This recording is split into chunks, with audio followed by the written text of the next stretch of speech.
welcome to another episode of Who Gives a Hoot?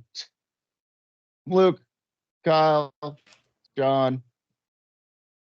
Uh, Busy schedule.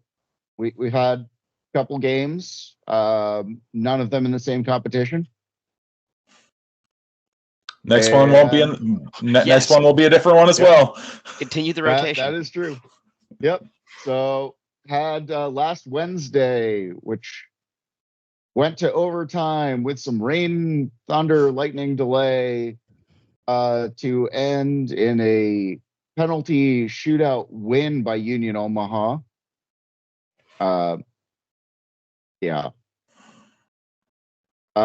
With a very rotated lineup for us, but Wallace Lapsley with his first start for Union Omaha coming up huge in the penalty shootout to three saves, three denials there by him.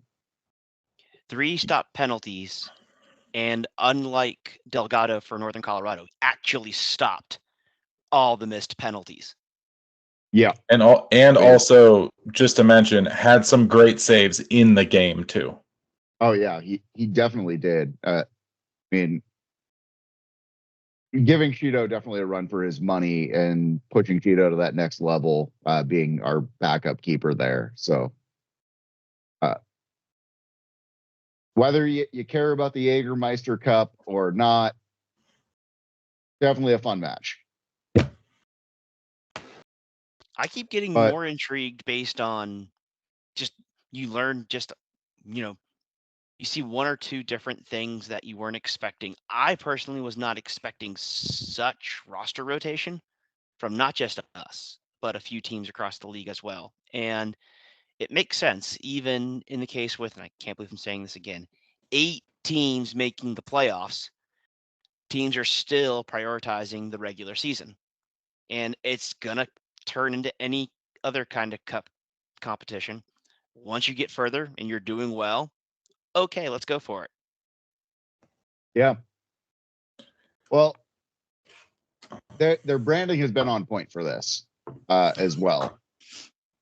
Like it's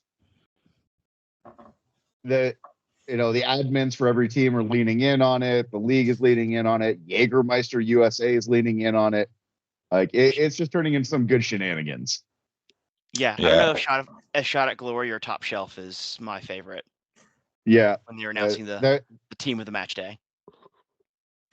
No, I think they were talking about putting this match on ice, as one does with Jägermeister as well.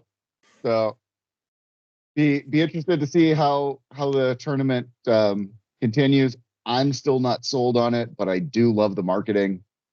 I'm still very iffy. One thing though I will say is it was pretty much the first match of that weekend. I mean, it was midweek, but of the first match weekend, with a lot of goals, because everything else was like 1-0, 1-1, and having a 2-2, where admittedly their goals weren't maybe the best, were kind of more mistakes on our end. But our goals were pretty freaking great by Misael, who had himself a week. Yes. Yeah. I mean, less than 90 seconds between the goals in his brace. Mm-hmm. Like, best loan I think we've had so far in the history of it, and he seems to be producing well. Moving on to Saturday, where he did not start, but we played a solid lineup. A lot of goals in that match. With against Tormenta and former captain Connor Doyle, who we have still not lost to ever. To date, the streak continues. We definitely have Tormenta's number. That is kind of nice to have one team in the league that you can claim that against. Mm-hmm. Even even their first goal, Vivas' header was kind of a banger. That had some power to it. It just ripped the net. Oh yeah. No, I mean that was Nobody was stopping that. Definitely, yeah. That was well placed. I can't particularly fault anybody for not marking. Like that was just a well executed play there. Meanwhile, our first 3 goals were a little iffy, a little messy in some ways. Like they were not clean. Norte's shot that just, I guess, happened to skip off the ground at a different angle than the keeper was expecting. Either that or the sun was in his eyes. I don't know. The sun was the first thing I thought like of, Kyle. Yeah, it definitely looked like the sun was in his eyes because that sun was about right at that angle. And he was low to the ground when he was trying to stop it, so it's probably a lot easier for the ball to suddenly now cross like the path of where the sun is when you're that low. And then, like, if you lose it for just a moment, that's it. It just parries off your hand and in.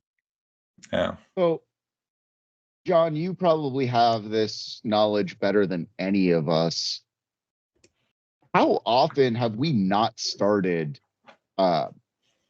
defending the berm end? Because I feel like that was a different, very different than our normal. It's at least only 1 out of 5. We almost always attack the berm the second half.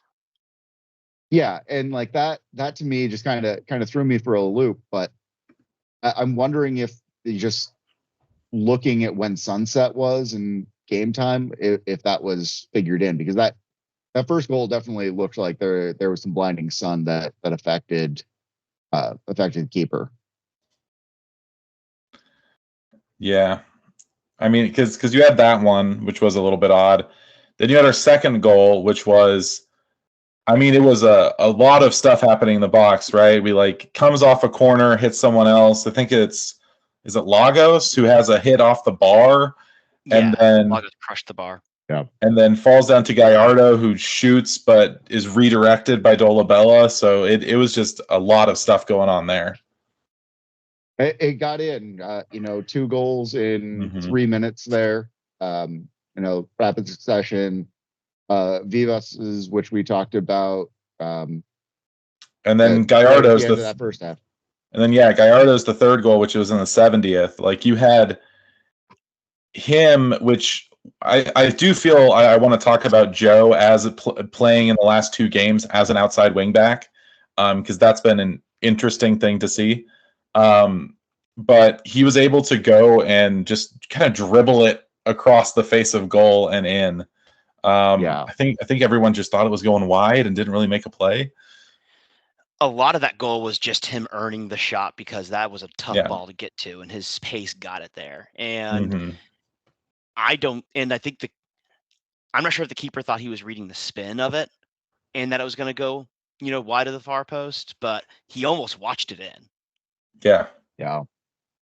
Like not even flat-footed. Well, Gallardo, he's been the most complete, most improved player so far in the season. Like I think that's a hands down him last season versus where he's playing at this season. I mean, he's performing in a level that we'd hoped when we brought him on, but really has come into his own this year. And this game, he's getting 1 goal, 2 assists. I mean, granted, we talked about one of those being questionable assist there, but it's the way he's working in Dom's system this year has just been so good. And this game where we scored 4 goals, Steven Dos Santos coming off with an injury after just coming back from injury, a little bit worrisome because since he's been a dominant performer for us and dominant source of goals. But we scored 4 goals by 4 different people. We're scoring by committee, but we're getting the goals. And I don't think it's worth undercutting Misael coming on after having a hell of a game on Wednesday, getting that final goal to get us that 4-0. Which was also just 4-2. Yeah. Which was also just the best looking goal. Like it was such a nice goal. It was so good. It was And it- so good. Definitely even took a little bit of like, I'm sure he even gauged whether or not he could float one like that based on the keeper's position. And I wouldn't have even seen that because the keeper didn't look like he was really, too far in front of the net. I wouldn't have. Yeah. I wouldn't have thought that shot was there. Mm. Yeah. He's so good off the ball. He reads the game very well, and he's lethal in the attack. I think he's the best loanee we've ever gotten, and I'm optimistic about what we see from him going into Wednesday. With all respect to Blake, who did come back and is now doing well for us as a full signee.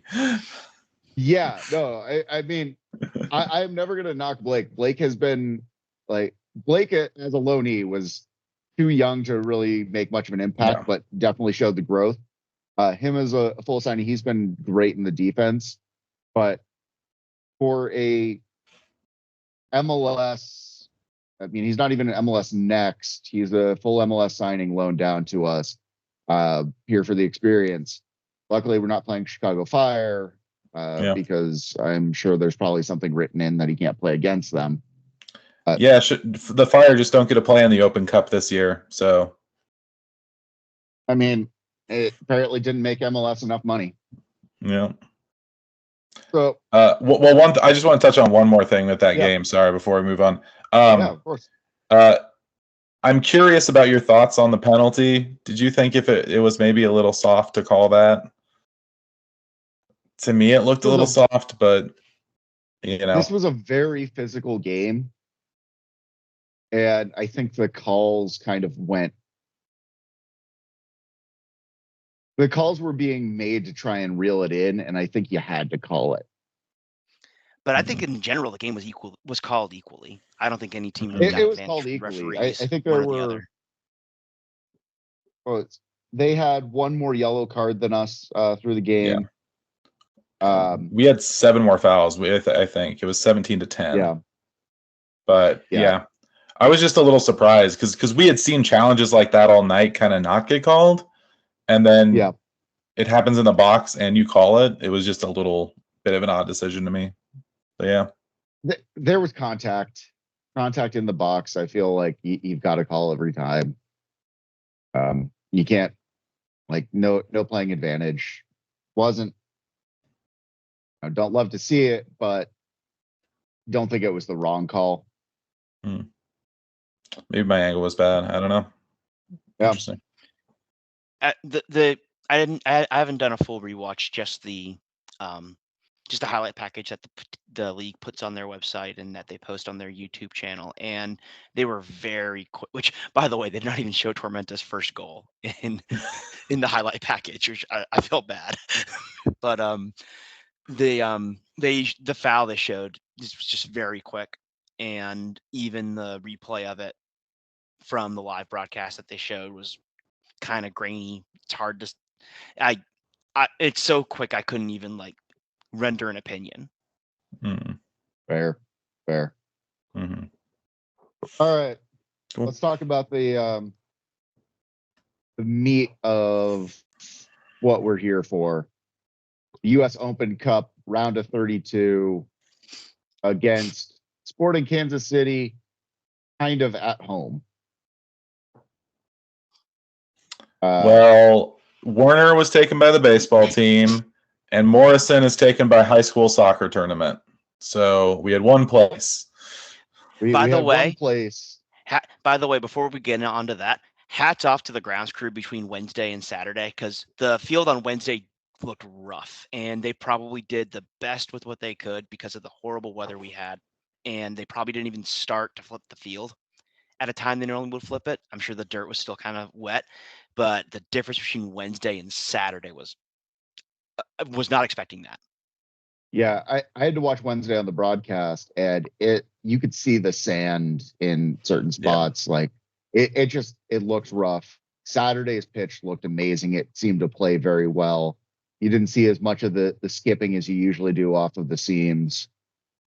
So yeah, that is fantastic work by the grounds crew. I think they've really stepped up their game this year.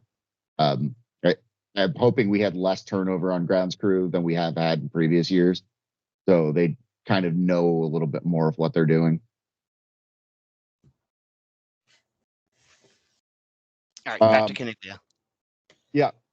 So Caniglia with expanded capacity.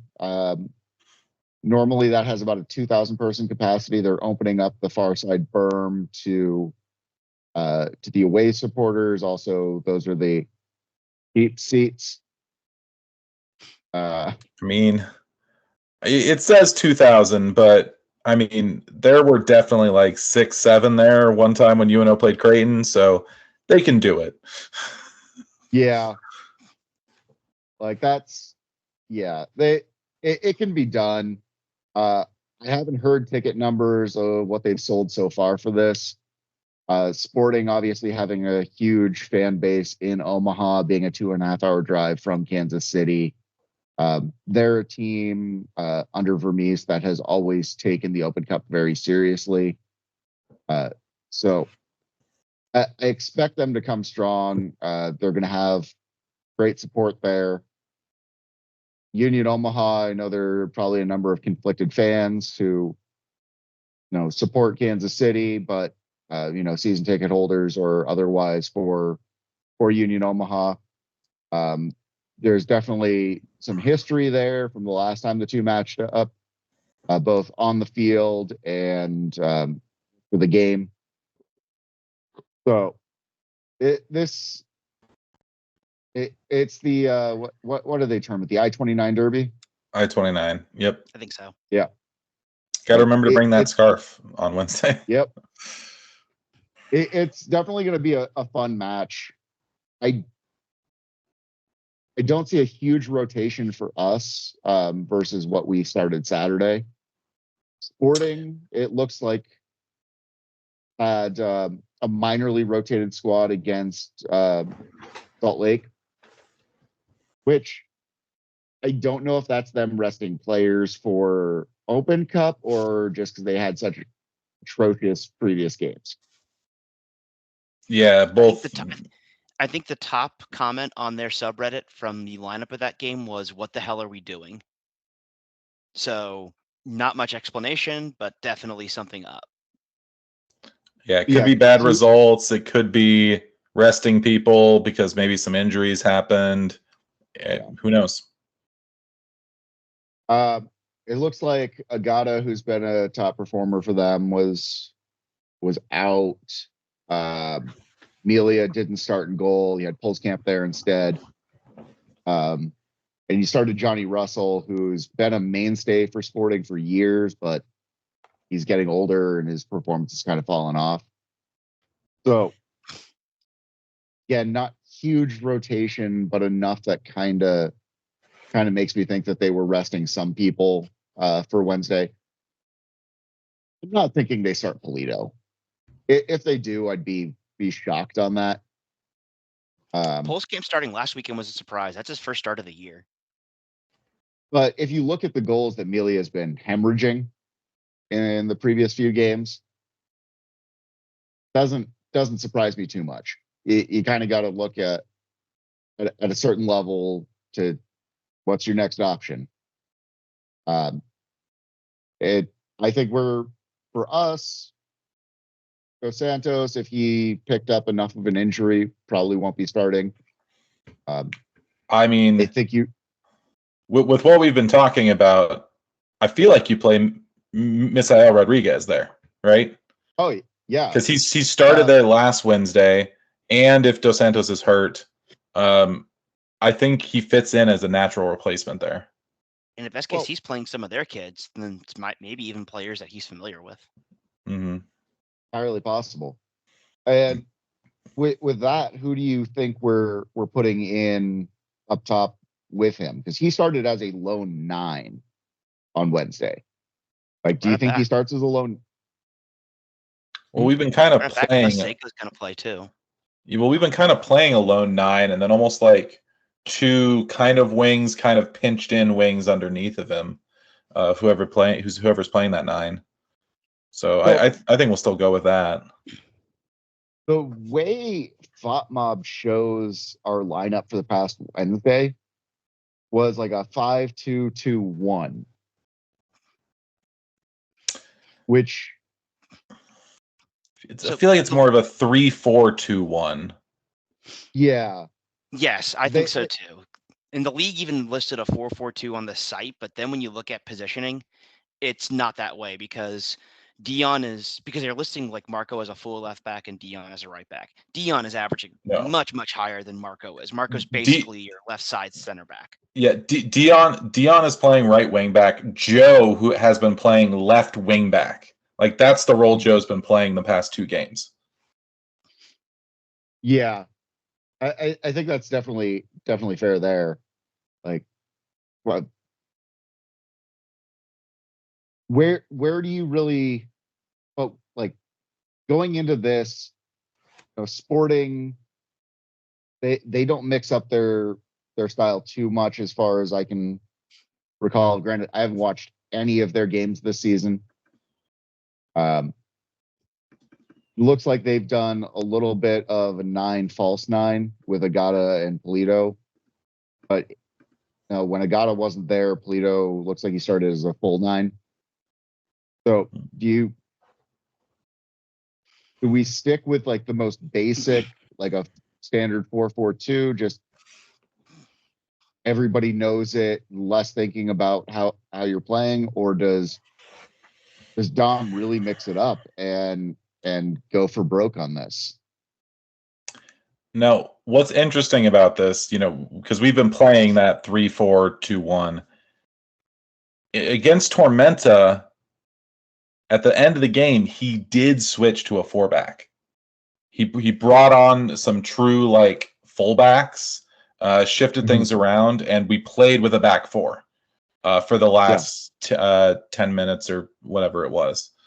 Yeah. So I'm curious if, worried about SKC, if we will just do that 4-back system or if we're going to stick to our guns, because the style that we work with works really well against people that are, about at the same level as you. It's definitely harder when you have people like so much, But then perceived. Who does that mean? Like you bring Luca on to start Wednesday. He got the match off on Saturday. So he starts Wednesday. It's because what you have is then him, Blake, Mishak, and then you just want to throw the other 3 names out there: Marco, Ryan Jiba, Dion Akoff. One of them doesn't fit. And there's there's a right mix of 5 of those guys that gives you the best chance to still have the option to attack on the wings, but really still focus on we're going to play a back 5 when we have to a lot of the time. And I'm curious. Sorry, go ahead. And it's just I don't know who to leave off. Well, I think Jiba. See, the Jiba's actually interesting for me because I think we've been playing Gallardo as that left wing back, but he's much more attacking. So if you want to play a more defensive wing back, I think Ryan's the option if you're playing in that wing back system.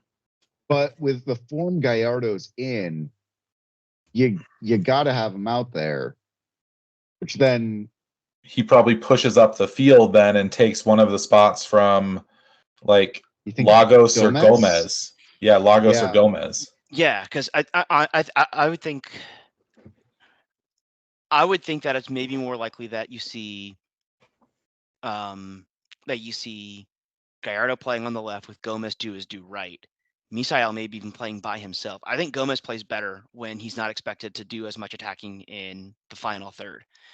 I think once Steven first started sitting, it seemed like he and Joe were playing up top together, and it's something just didn't click with that on the attacking side. I like it when Gomez is like just across midfield, has just received the ball, has a little bit of pitch in front of them to work with.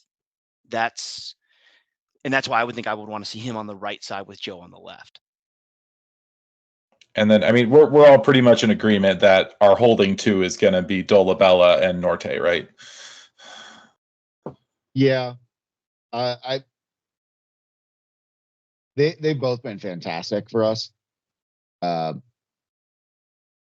Dolabella has really taken full ownership of that 6 role. Norte is dangerous in the attack, but he's such a good holding midfielder.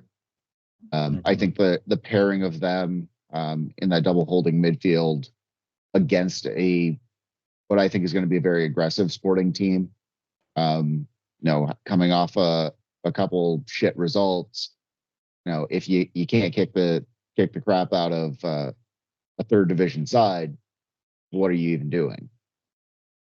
And I think guys like him, Mishak, and Blake are they're imperative to be on the field, and you're probably going to have bigger players that want to push them around a little bit.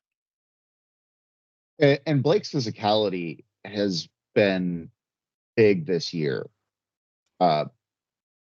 He's no longer the scrawny kid that used to play for us. He's really beefed up. He can hold his own there.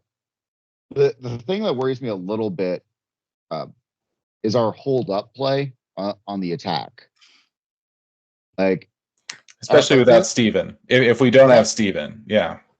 If Steven's not there, we don't have a whole lot of guys who I think can go up against. If they start Fontas, like, granted Fontas is old, but his form has been solid so far this year. Are you saying we're gonna have no choice but to just to keep moving on the attack, make quick decisions, and focus just nothing but counter when it comes to offense? I think that's what we're going to have to do. I think we're going to see a lot more long range shots with the hope that something gets in. And granted, we have no problem taking shots. Taking good shots. That's the question. Good shots. Good shots is the other bit there. But I wasn't going to bring that up. Mm-hmm. I don't know what we're averaging shots per game right now. But if you're counting the Open Cup, it's in the 20s. It's in the 20s easy. Yeah, because we are very attack minded this year.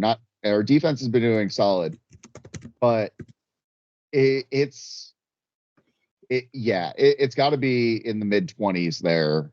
Just what we're taking, and I don't see it being that high. But when we get a chance, I think Dom is going to very much encourage just shoot.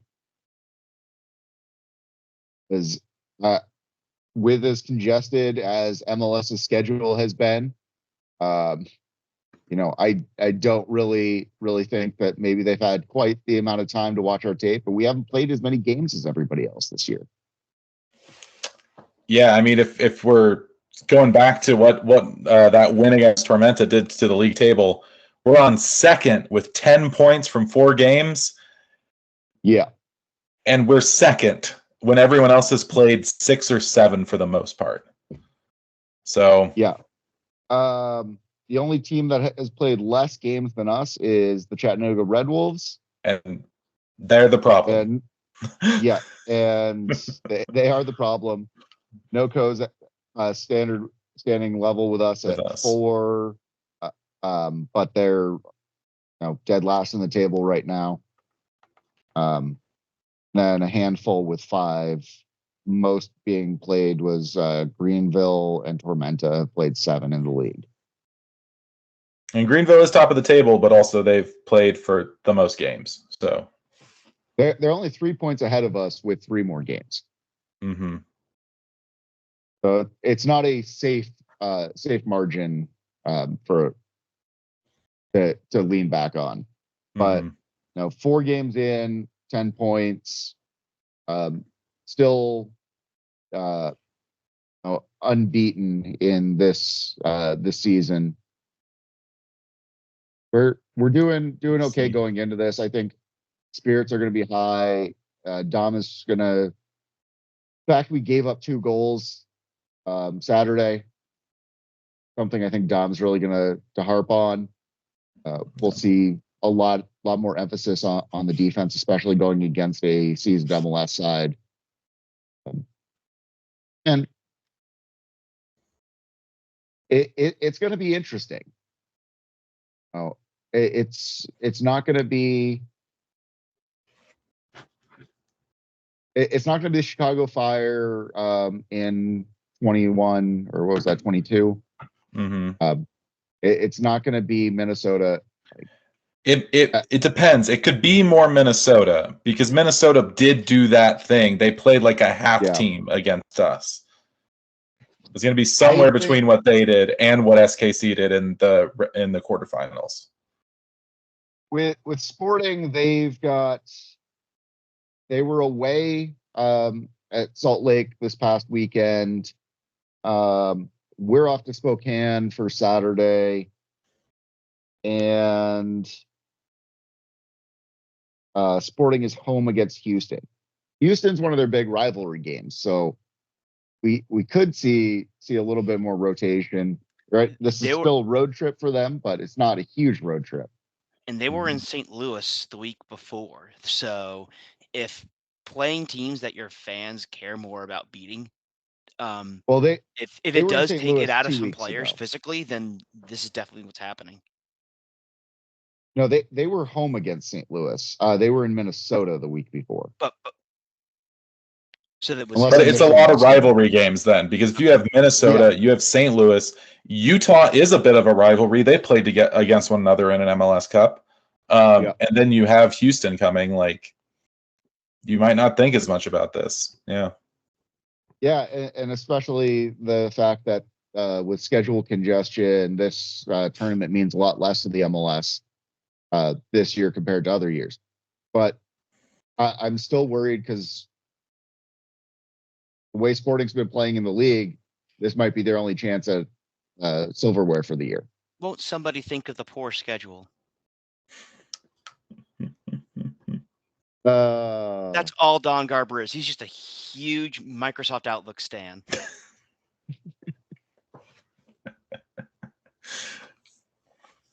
I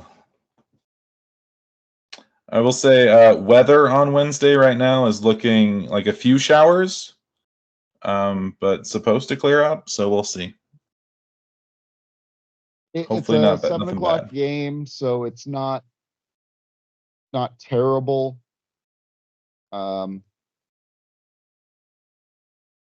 Which gives people enough time for a commute. It's an easier one being in Omaha, so your Omaha people aren't struggling to get out to Papillion. Your Westo people are able to get in. Parking may become a challenge, but there's a garage right there. Plenty of parking nearby.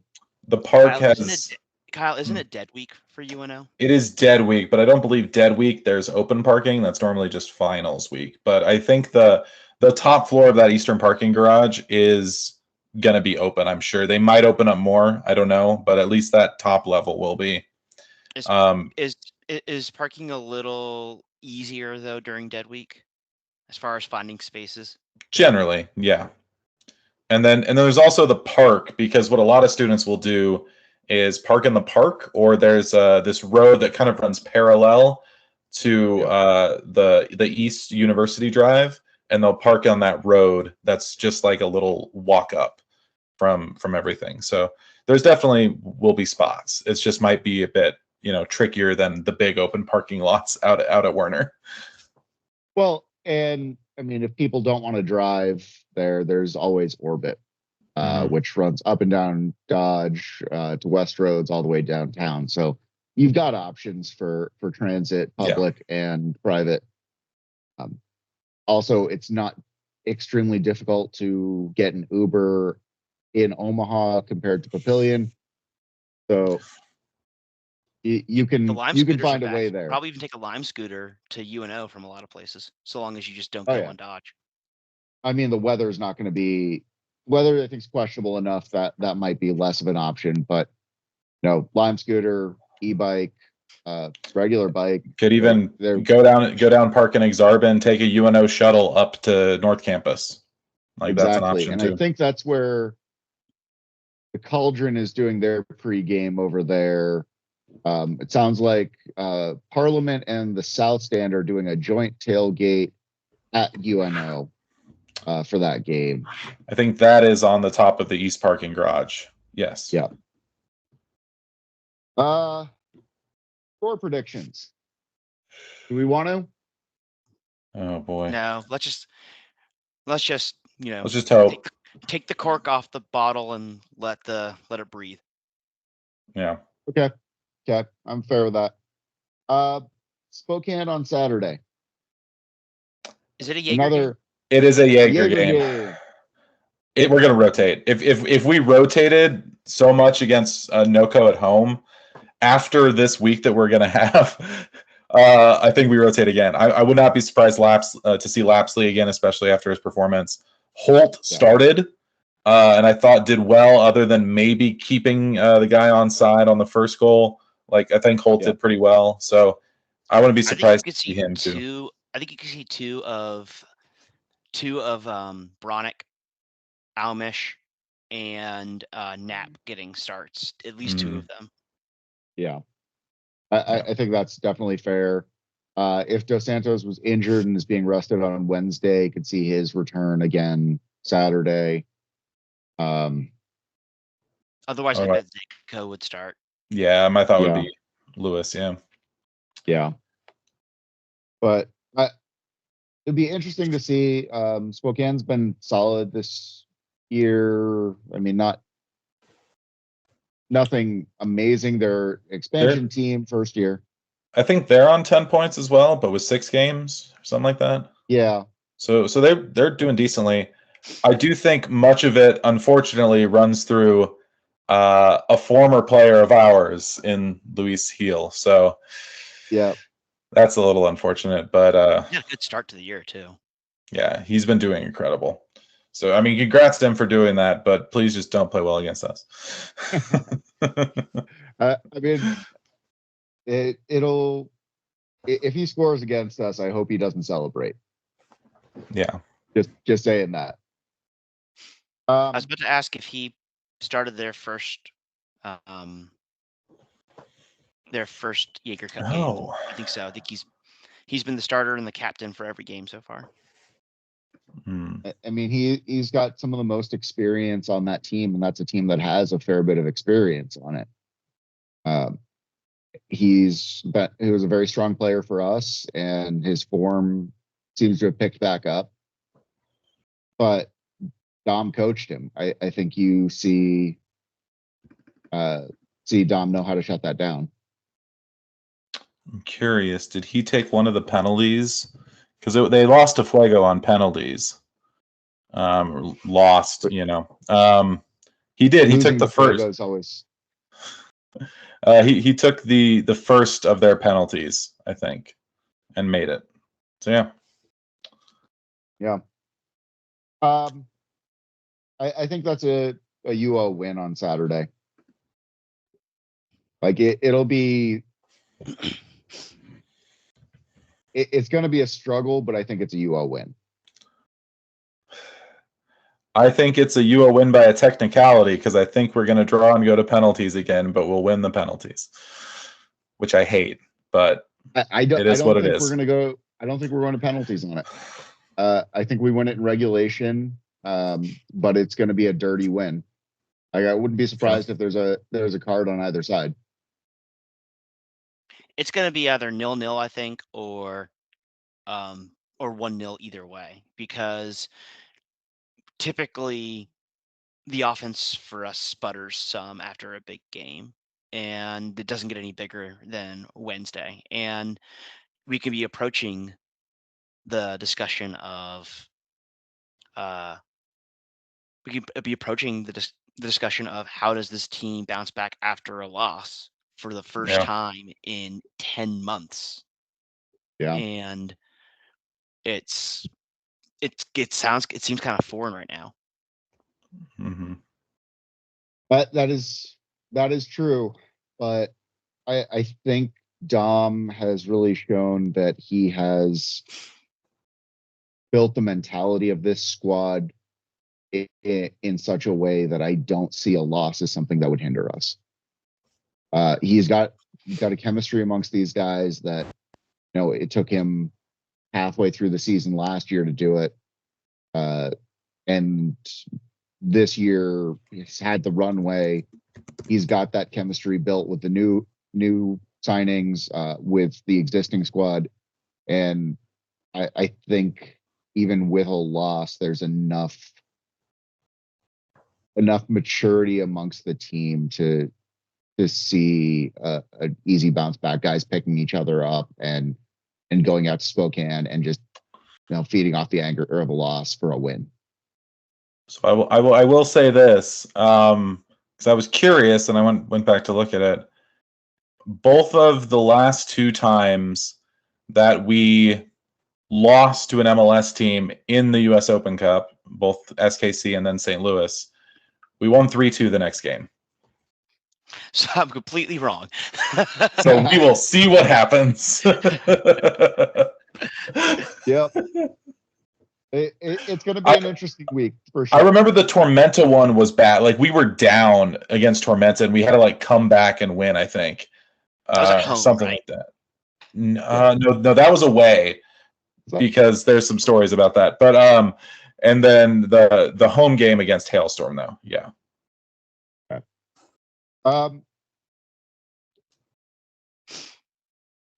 I think we got everybody's going to have lots of questions for after Wednesday. As mentioned, if you've made it this far through the pod, as mentioned with Kyle last week, we do have some tickets to give away. If you made it this far in, send us a DM on either Instagram or Twitter with why you want a ticket, how many Union Omaha games you've been to, if you've been to any, if you've not been to any, and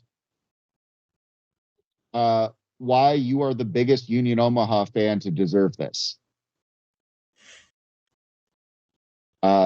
Get me those reasons into our DMs, and we'll allocate 2 tickets to randomly chosen based on your answers. We may go to committee. I'll have those out on Wednesday before the game. So, all right, boys. Big week. Keep our heads in it. But one question for you: who gives a hoot? We do. We do.